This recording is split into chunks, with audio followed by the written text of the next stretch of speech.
오래된 정원, 황석영 장편 소설. 먼 곳에서부터 발걸음 소리가 들려오기 시작했다. 발꿈치를 시멘트 바닥에 자신있게 내리박는 것 같은 소리다. 마지막 순회 점검을 오는 당직 주임의 발소리가 틀림없었다. 근무 중 이상무 하는 바깥 초소 근무자들의 고함 소리가 들렸다. 그는 두 개의 철문을 지나야만 이쪽 사동에 당도할 수 있을 것이다. 나는 어깨를 단단히 여미고 있던 소미불 자락을 젖히고 일어나 앉았다. 이불 속에서 몸을 일으키자마자 새벽의 싸늘한 냉기가 등떨미를 쓸어내렸다. 나는 취침할 때마다 두툼한 털 양말 위에 신던 큼직한 덧버선을 벗고 양말을 잘라서 만든 모자를 벗었다. 양쪽 가슴에 사동 방 번호와 내 번호표가 붙어 있는 수의를 입었다. 1444번이 나의 오랜 이름이었다. 나는 이름을 거의 잊어버렸다. 이 번호를 언제 받았던가. 점호 때마다 이 이름으로 확인당했고 편지를 받을 때에도 작업장에서도 면회를 갈 적에도 모욕을 받거나 기합을 당할 때에도 욕설 끝이나 앞에 이 번호를 달고 자신의 존재를 부여받았다. 앉은뱅이 책상을 딛고 일어나 밤이나 낮이나 켜있는 형광등을 가려놓았던 종이를 늘어뜨렸다. 이건 24시간 수인의 행동을 관찰하도록 되어 있는 규칙에 어긋나는 일이다. 언제나 백주대낮이 계속되는 셈인데 어차피 낮에도 햇빛은 들어오지 않는다. 라면 박스를 뜯어서 보기 좋게 편지지를 붙이고 형광등이 들어있는 상자의 플라스틱 장에 테이프를 붙여서 건다. 상자의 위쪽에다 나무젓가락을 꺾어 붙여 실을 걸어서 이 차광판을 올리고 내리게 해두었다. 물론 검열이나 감사 때에는 이러한 편리한 장치들을 모두 떼어버려야 하지만 이 방 안의 물건들은 거의 내가 또는 동료들이 틈틈이 만든 것이다. 이불을 개어 모포들과 함께 발치에 쌓아두고 세 칸으로 접게 된 국방색의 스펀지 매트리스는 네모 반듯하게 접어 방석으로 남겨두었다. 오늘은 냉수 마찰을 하지 않을 작정이다. 어제 폐방하고 나서 세면도구 주머니 2개에 내가 간직하고 싶은 물건들을 추려서 징역 보따리를 꾸렸다. 나는 일어섰다. 한번 기지개를 크게 켜고 늘 하던 것처럼 양팔을 벌려 좌우의 벽에 활짝 펼친 손바닥을 붙여 힘을 주어 밀어내 본다. 시멘트 벽에는 성에가 하얗게 끼어 있다. 천장에도 내가 밤새 누워서 뿜어낸 입김으로 늘 그 자리에만 물방울이 맺혀 있다. 이 방은 가로는 나 혼자 눕는 매트리스를 깔고 나면 벽까지 2뼘이 남고 세로는 발치에서 한 걸음쯤 나아가 여기서는 뺑기통이라 불리는 변소의 문에 닿는다. 변소 앞에 뚜껑을 놓았고 그 위에 벽에 사물이나 식기를 얹는 3칸짜리 플라스틱 선반을 걸어두었다. 물통에는 살얼음이 끼어 있다. 오늘은 세숫대야의 물을 3바가지나 부어놓고 털이 한 오라기도 없는 뺨이며 턱이며 목덜미를 닦았다. 나는 어제 목욕도 했고 이발에 면도까지 했다. 소지에게서 따뜻한 물을 한 양동이 얻어 세면장 사용을 허가받아 찬물을 탄 미지근한 물로 목욕을 했던 것이다. 제소자 이발소의 중년이 넘은 반장은 15년짜리 강짜였지만 여기 말대로 10년이 넘으면 누구나 순한 양이 되어 있기 마련이었다. 이발소 동료들의 말을 들으면 열차 강도를 했다는데 여기서는 수감 동기를 묻는 일이 서로 금기로 되어 있어서 자세한 얘기는 듣지 못했다.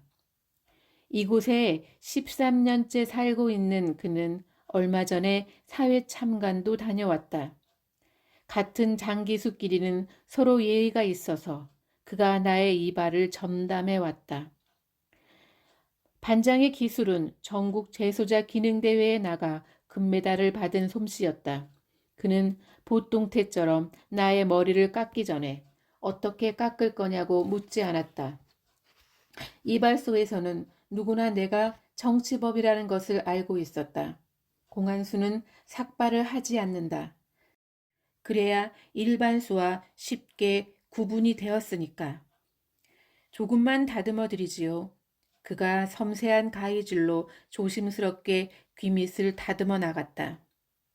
나는 의자에 앉자마자 눈을 감고 아무 말도 하지 않았는데 그가 머리를 숙이고 나직하게 물었다. 내일이죠? 그런 모양이요. 반장은 면도를 끝내고는 어디서 구했는지 향내나는 스킨을 턱과 뺨에 듬뿍 발라 문지르고 사회에서처럼 마른 수건으로 목과 귓가를 부드럽게 닦아주고 나서 말했다. 다 됐습니다. 고맙소 하면서 일어나려고 했더니 반장이 나의 어깨를 지그시 누르며 아까처럼 속삭임으로 말했다. 오 선생님, 제가 잠깐 기도를 하면 안 될까요? 나는 잠깐 어리둥절했다. 기불천교인도 아니고 기도를 해본 적도 없기 때문이었다. 기불천교인이란 기독교, 불교, 천주교의 신도들이 재소자의 교화를 돕기 위해 먹을 것들을 싸들고 종교 집회를 하러 올 때마다 종교와 종파를 바꾸어 집회에 나가는 사람들을 놀리는 우스갯말이었다. 나는 그 잠깐 동안에 우리의 저 긴긴 고독을 생각했다. 그는 내 기억을 통하여 바깥으로 나가게 될 것이다. 나는 그의 기도를 오래 떠올릴 테니까. 그렇게 해주겠소? 그가 두 손으로 나의 손을 더듬어 잡았다. 하나님, 여기 한 형제가 18년의 형기를 마치고 이제 세상으로 돌아갑니다. 그동안 여기서 있었던 모든 일들 가슴속에 묻어버리게 하여 주시옵고 지금까지 건강하게 보살펴 주신 것처럼 세상에 돌아가서도 다시 보살펴 주셔서 오 선생님의 앞날에 희망과 기쁨이 충만하게 하여 주시옵소서. 그리고 이제는 작은 것에 감사할 줄 아는 겸손하고 행복한 삶을 누리게 하여 주시옵소서. 무엇보다도 여기 남아있는 저희들도 잊지 않게 하여 주옵소서. 예수님의 이름 받들어 기도하옵나이다. 아멘. 나는 책상 위에서 두툼한 옥편을 꺼내어 책갈피를 들추었다. 숨겨둔 나의 사유재산인 손바닥만한 거울을 꺼냈다. 자살을 한다고 해서 독거방에서는 유리 조각이나 줄이나 날카로운 쇠붙이를 소유할 수 없었다. 나는 그 거울을 미결 감방의 소지에게서 범치기로 얻었다. 라면을 주었는지 카스테라를 주었는지 잘 기억이 나질 않는다. 두꺼운 책갈피 마다에는 그런 내 보물들이 숨겨져 있다. 성경책에는 깡통 뚜껑을 변소의 시멘트 벽에 갈아서 만든 손바닥만한 칼이 끼워져 있다. 그것으로 과일을 깎거나 김치를 잘라 먹었다. 편지 봉투가 꽂힌 종이 벽걸이에는 제일 뒤에 봉투 안에 머리빗이 숨겨져 있다. 나는 형광등을 향하여 정면으로 얼굴을 쳐들고 거울을 갖다 댔다. 거울 속에 50대의 사내가 쓸쓸한 모습으로 떠올랐다. 귀 밑에서부터 흰머리가 머리 위쪽으로 번져가고 있었고 입가에는 주름이 잡혔고 미간과 눈가에도 잔주름이 보였다. 저 거울에 비친 얼굴 뒤에 컴컴하게 보이는 어둠 두 편에는 무엇이 있을 건가? 과연 바깥 세상이란 것이 있기는 한 걸까? 머리를 빗었다. 퇴색한 실 같은 머리카락이 맥없이 옆으로 넘어졌다. 머리카락은 형광등 불빛을 받아 더욱 하얗게 번쩍였다. 철문이 열리고 쇠빗장을 따는 소름 끼치는 소리가 들렸다. 구둣발 소리는 아래층 복도를 지나오고 있었다. 나는 얼른 책과 거울과 빗을 제자리에 넣어두고 공손하게 매트리스 방석 위에 앉았다. 다시 2층 특사의 철광문을 여는 소리가 들린다. 쇠빗장 따는 소리와 철장이 쇠기둥에 부딪히는 소리, 담당 근무자의 인원 보고 소리가 들리고 나서 당직 주임의 발걸음 소리는 작아진다.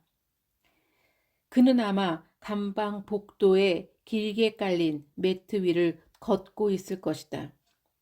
주임은 조용히 내 방 앞에 다가와 두어 뼘 되는 시찰구의 창살 사이로 얼굴을 나타낸다. 비닐로 막혀 있어서 그의 얼굴 윤곽만이 희미하게 보일 뿐이었다. 1444번 오늘 나가지요? 그렇습니다. 주임의 모자챙이 아래로 향하고 나서 짤막하게 말했다. 4시가 넘었는데 문따지. 매일 아침 운동 시간마다 들리던 투명한 쇳소리가 나면서 방문이 덜컥 열렸다. 복도 쪽의 공간이 비좁은 감방 안으로 한꺼번에 밀려 들어오는 듯 했다. 짐 가지고 나와요. 예? 나는 엉거주춤한 채로 그에게 물었다. 집에 가야지. 집이요? 아, 네.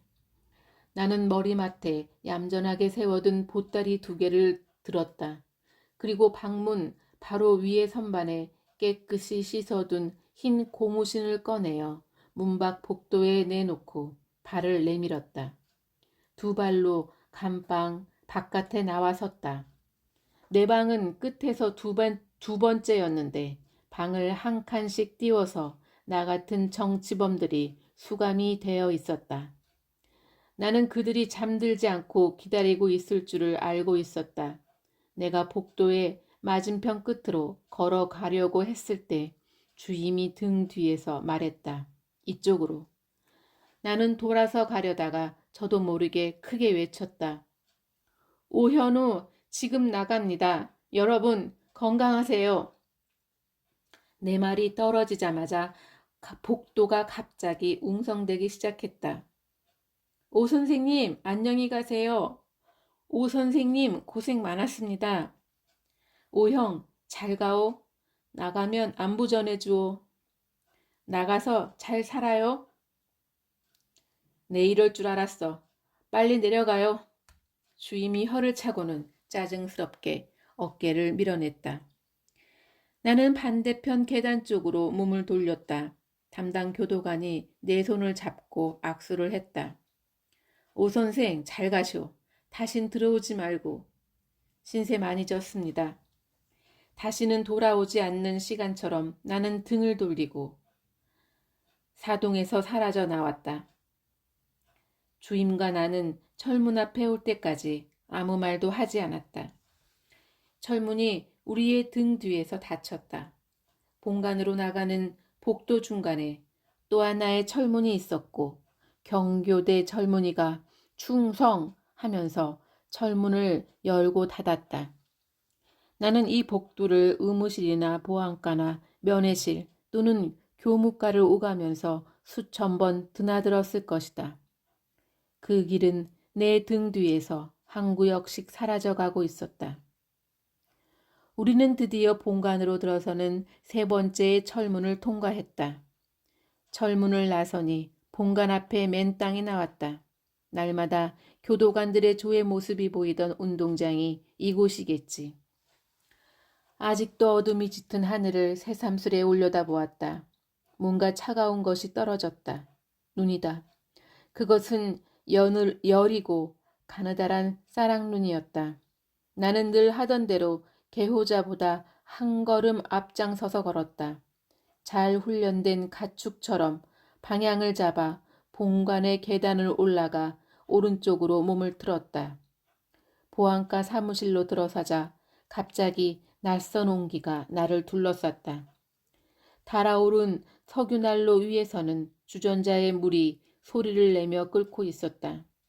회전의자에 깊숙이 앉아서 졸고 있던 당직계장이 맞은편 의자에 올려놓은 2발을 내리면서 천천히 일어났다. 아, 1400. 오연우 씨, 오늘 출감하시나? 그가 손목시계를 힐끗 내려다보고 나서 발을 올려놓았던 의자 쪽으로 손바닥을 벌려 가리키면서 말했다. 이리 좀 앉으시오. 나는 난로가에 자리 잡은 그의 앞으로 가서 어색하게 인사를 했다. 아, 앉아요. 어제 소장님 면담은 했지요? 네. 사실 오늘 0시 이후로 당신은 석방입니다. 다만 보호자나 교통편 때문에 시간을 보낸다고 생각하시오. 영치 품수령은 어떻게 되었나? 계장이 내 등 뒤에 서 있는 주임에게 물었다. 어제 조카가 와서 의류를 넣었고요. 영치금과 영치품은 여기 넘어와 있습니다. 조카가? 그 사람 부근에서 숙박을 했겠구먼. 그렇잖아도 어젯밤에 전화가 왔었습니다. 5시까지 정문에 도착한답니다. 나는 조카가 왔다는 말에 그제야 가슴이 두근거리기 시작했다. 나는 그 애를 몇 년 만에 한 번씩 만났던 셈이고 최근에 만난 것이 2년 전으로 아마도 군대를 간다면서 누님과 함께 왔을 때였던 것 같다. 내가 들어올 무렵에 녀석은 5살짜리 꼬마였는데 나는 한 아이가 성큼성큼 어른이 되어가는 과정을 보면서 나는 감옥시계를 확인하곤 했다. 여기서는 언제나 똑같은 계절의 변화가 어느 해인지는 분명치 않지만 작은 사건에 의해서 나무태처럼 기억 속에 각인되었다.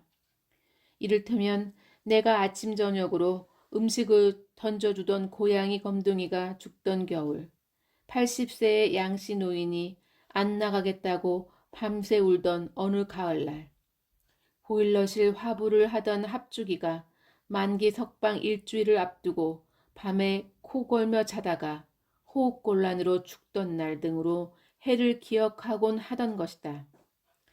자, 이리 좀 와보시오.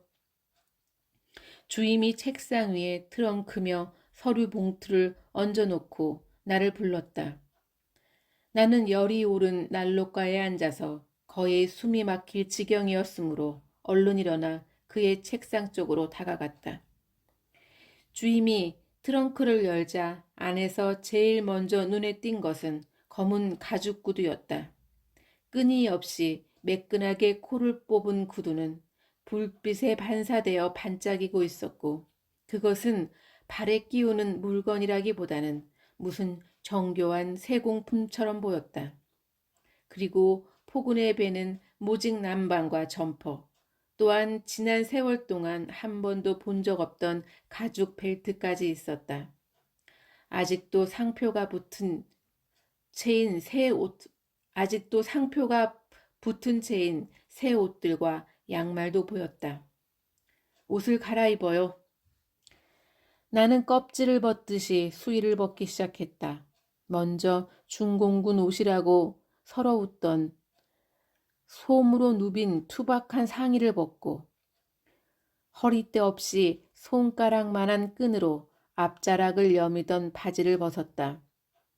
무릎이 튀어나온 털실 레일을 벗어 이제는 그야말로 러닝 팬티 차림이 되었는데도 나는 추위를 느끼지 못했다.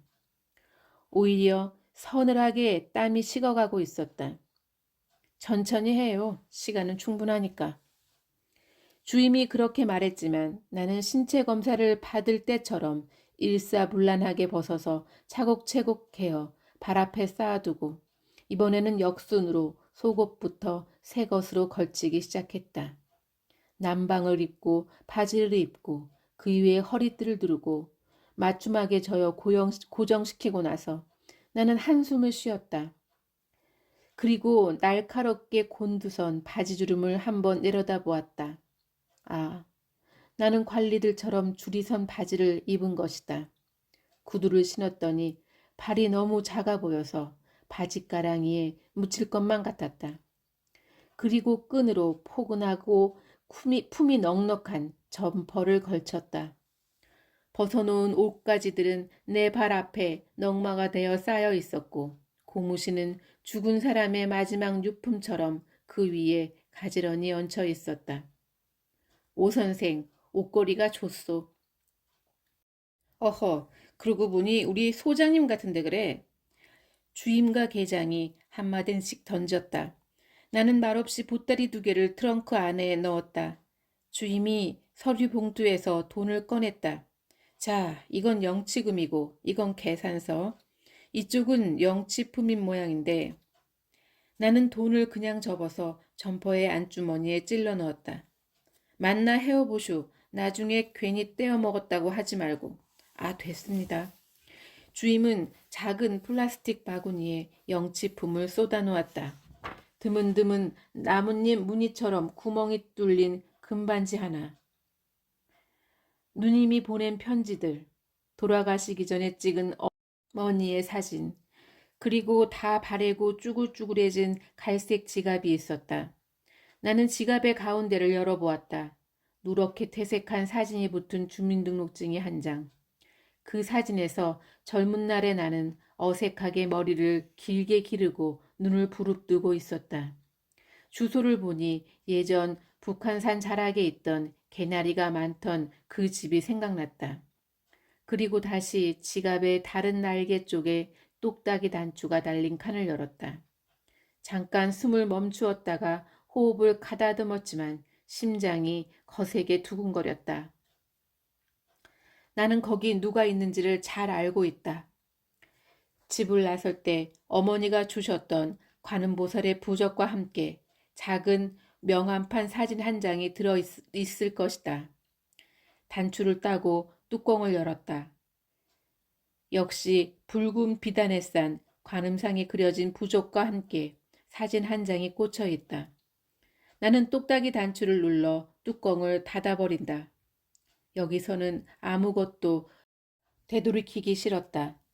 나는 지갑을 다른 편 안주머니에 넣었다.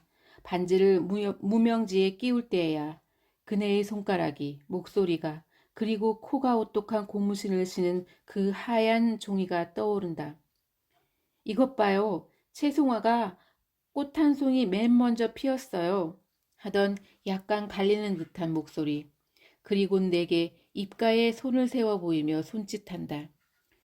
쉿, 저기 보여요? 저 사과나무 아래 후두티가 날아왔어요. 전화벨이 울렸다. 아, 여보세요? 정문이라고? 알았어.